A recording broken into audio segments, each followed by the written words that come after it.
بسم اللہ الرحمن الرحیم۔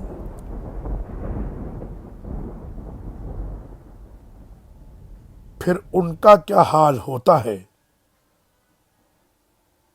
جب ان کے کرتوتوں کی بدولت ان پر کوئی مصیبت آ پڑتی ہے۔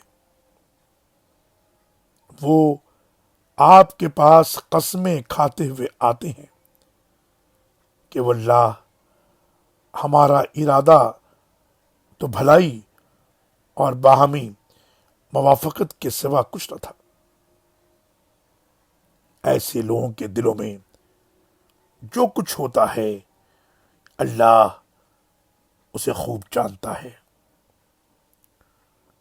سو آپ ان سے اعراض کیجیے اور نصیحت کیجیے اور ایسی بلیغ بات کہیے جو ان کے دلوں میں اتر جائے،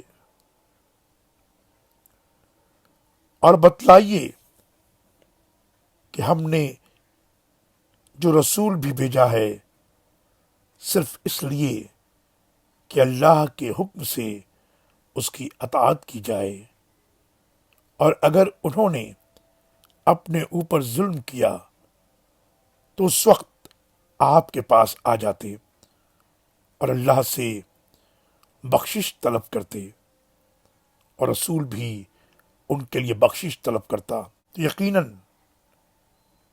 اللہ کو توبہ قبول کرنے والا اور رحیم پاتے۔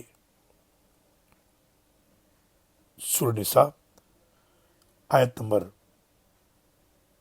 62، 63 اور 64۔ اللہ